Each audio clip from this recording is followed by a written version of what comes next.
तारीख जो हमें डरा देती है। याद आती है वो ऊंची ऊंची इमारतें, साबुद्दीन लादेन, जॉर्ज बुश वगैरह वगैरह। हम इस तारीख से डरते इसलिए हैं क्योंकि हमारा पॉइंट ऑफ रेफरेंस गलत है। 9/11 पर हमें वर्ल्ड ट्रेड के धमाके तो सुनाई देते हैं, लेकिन पश्चिमी तट पर हिंदू सनातन संस्कृति को खोल देने वाले स्वामी जी की अमृतवाणी हमें नहीं सुनाई देती। स्वामी जी की शिकागो की स्पीच की यही तारीख थी, 11 सितंबर 1893। क्या थी वो स्पीच जिसे सुनते पूरा पश्चिमी तट भारत का मोहित बन गया था? और क्या थे वो 5 शब्द जिसे सुनते 7,000 लोग 2.5 मिनट तक खड़े होकर ताली बजाते रहे? और क्या सीखा हमने वो शिकागो की स्पीच से, जो भारत के एक श्रेष्ठ व्याख्यान में से एक श्रेष्ठ व्याख्यान मानी जाती है? मेरे लिए 9/11 का मतलब है नरेंद्र। आपके लिए, पूरे भारत के लिए सिर्फ इसका मतलब नरेंद्र ही होना चाहिए। नरेंद्र नाथ दत्त, जिसे पूरी दुनिया स्वामी विवेकानंद के नाम से जानती है और याद करती है।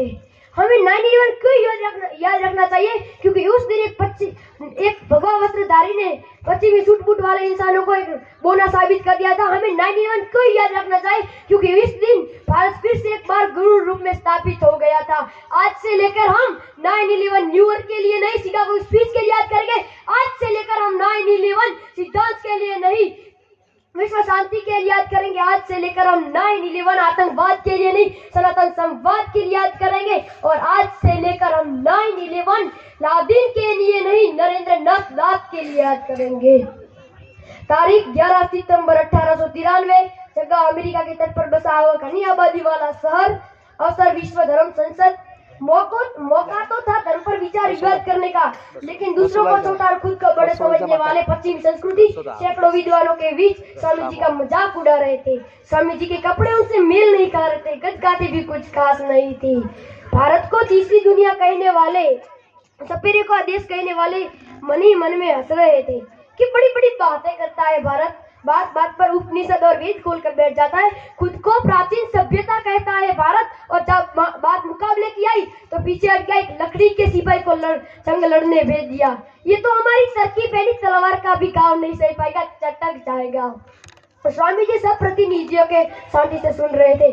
लोग अलग थे, धर्म अलग थे, लेकिन सबका दावा एक ही था, मेरे धर्म जैसा कोई धर्म नहीं, मेरे वंश जैसा कोई वंश नहीं, मेरे ग्रंथ जैसा कोई ग्रंथ नहीं। स्टेज पर स्वामी जी का नाम पुकारा गया। स्वामी जी आगे बढ़े। अभी स्वामी जी की उम्र 30 साल थी। 30 साल का वो ज्योति पुंज था, ज्ञान पुष्प का अभी कुंज था। माथे पर अरुणी रेखाएं चकित दे गई, सुदर्शन धारी वो तो देवदूत अवतारी था। स्वामी जी आगे अकेले नहीं बढ़े थे, भारत की संस्कृति पूरा इतिहास उनके साथ था। स्वामी जी स्टेज पर पहुंचे, कुछ माइक के पास पहुंच गए पर कुछ बोले नहीं। विश्व सुनना चाहता था कि जहां इतने महान योद्धा बोल चुके हैं, अब ये भगवा वस्त्रधारी क्या बोलेगा। कुछ टाइयों ने महसूस किया, what is gold, India is very silent. Swami ji अभी भी कुछ बोले नहीं। कुछ पल और बीत गए। स्वामी जी सिर्फ 5 शब्द बोले। वो 5 शब्द वर्षों के लिए हिंदू सनातन संस्कृति का पश्चिमी पर ध्वज गाड़ दिया। वो शब्द सुनने वालों के दिल में इतने उतर गए कि अस्मरणीय हो गए। वो 5 शब्द ध्यान से सुनिएगा। Sister and brother of America, America के भाइयों और बहनों, ये 5 शब्द जाने कोई जादू हो गया, जाने ईश्वर की आवाज सुन ली, आकाशवाणी हो गई। वैसे खड़े कर 2.5 मिनट तक खड़े होकर ताली बजाते रहे। और बजाते भी क्यों नहीं, ये कोई व्यक्ति के मुख से नहीं, सनातन धर्म के मुख से निकले थे। एमनी जा परो वेती गण लघु चेतम उदार चरित्रा वासुदेव कुटुंबकम, महाउपनिषद अध्याय 4 श्लोक नंबर 71। ये मेरा भाई है और ये मेरा भाई नहीं है। ये छोटे दिल वालों के गणना है, बड़े दिल वालों के लिए तो पूरी धरती उनका परिवार है। पश्चिमी समाज वाले जब कर्जदार शौक हो गए, जब एक हजारों मील से दूर आया हुआ, जिससे न रक्त का संबंध है, न भाव का, न भाषा का, न संस्कार का, वो कैसे भाई बहन के नाम से पुकार सकता है। यही तो वो रहस्य है जिसे महान से महान बुद्ध जीवी भी आज तक नहीं ढूंढ पाए कि हम भारतवासी कैसे परायों को अपना बना लेते हैं। चमड़ी के रंग से किसी को छोटा बड़ा नहीं कहा जा सकता। ब्लैक लिव्स इन मैटर, हमें बार बार इंसान की जिंदगी की कीमत बार याद नहीं दिलानी पड़ती। वसुधैव कुटुंबकम हमारे लिए वो संस्कृति थी और रहनी भी चाहिए। विश्व का हर एक व्यक्ति हमारे लिए वो है जो स्वामी जी ने तब कहा था, सिस्टर एंड ब्रदर्स।